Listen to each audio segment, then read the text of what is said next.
This is Natalie Domeisen reporting live in Colombo again from the World Export Development Forum. We've just had an exciting session, Standards, a Gateway to Markets, and here is our chief economist from ITC, Marion Jansen, who's just launched a publication about this and is going to tell us about the controversial views that we've heard from different players like Dilma Tea, Nestle Sri Lanka, the International Organization for Standards, and the UN Global Compact, and the Board of Investment from Sri Lanka. Over to you, Marion. Thank you, Natalie. Indeed, we were here to launch internationally the SME Competitiveness Outlook 2016. Here it is. Its subtitle is Meeting the Standards for Trade, and I think the first message we really want to pass with this report is to say standards and regulation are an inherent part of international trade nowadays. You see, Natalie, we are here in this exhibition part of the WEDF 2016. Plenty of Sri Lankan companies who are exporting or want to export, and all these companies will have to meet standards if they want to reach out into international markets. One of the things we say in the report is that unfortunately, while you need a standard to penetrate new markets, those standards are also costly and they create more of a problem for small and medium-sized firms than for large firms. Yes, tell us about the difference between big firms and small firms when they're dealing with the hurdles related to standards.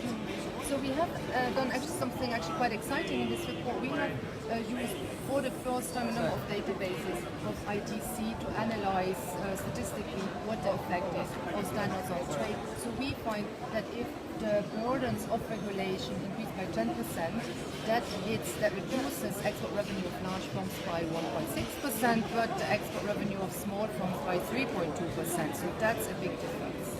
Very big difference indeed. Now, what about a company, we saw a superstar company here, Dilma Tea, which produces tea from Sri Lanka. What did they say about standards? The Dilma Tea story was a very interesting one, fascinating, really. It's a story of a company that is very, very successful, has grown a lot, exports, and has its own brand name. So I think the first message from that intervention is branding from a developing country, from an emerging economy, is absolutely possible. Now, the way they did this is to fully embrace standardization by finding out what are the standards they may have to meet, by over-certifying, meeting standards, and in this way setting their own standards at such a high level that they manage to create an image of high quality while producing and selling a traditional product. So they innovated, met the highest levels of standards, and remained and are Dilma Tea. And they made quite an investment. I heard them say 10 to 15 years it took them to put that process in place.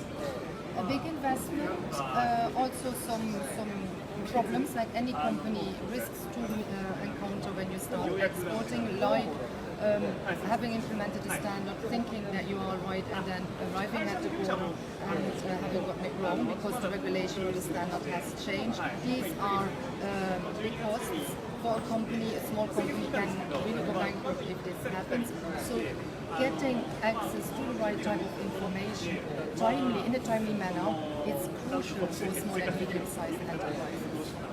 And tell us about some of the other takeaways from the other panelists. It was an interesting panel because we saw we had national institutions represented from Kenya and from Sri Lanka, private sector, Dilma Tea and Nestle, and we had international institutions represented, ITC, but also the Global Compact and ISO. So some of the interesting things that came up, for instance, that while we do see that sustainability standards are very important, increasingly so with the SDGs, necessarily see why they have to meet them, consider them unfair also sometimes, because they're asked to meet them but do not get a higher price. There's contradictory evidence, by the way, on this. Interesting also to see how Nestle looks at standards as a must for its suppliers, and how suppliers also in the audience signal that it's complicated for them to meet them. And interesting how institutions like the Kenyan Chamber of Commerce or the Board of Investment of Sri Lanka, how they try to help their private sector to meet standards by building the right technical infrastructure. So interesting stories there, but I think there was agreement on the panel that you cannot define standards and regulations away. customers are demanding them. They are demanding a certain level of protection of their health, of their privacy. They want to the product to meet their expectations, and that was actually a term used by by Nestle. You have to meet expectations today, and you have to continue meeting them in the future. Standards and regulations are important for that. So you cannot define them away. They will be there. It's important for the private sector to be able to meet them if you want to succeed in exports. Thank you very much. For more information, you can look online for our WEDF events online about this session. And also this book, believe it or not, is online. The SME flagship book is called Meeting the Standard for Trade.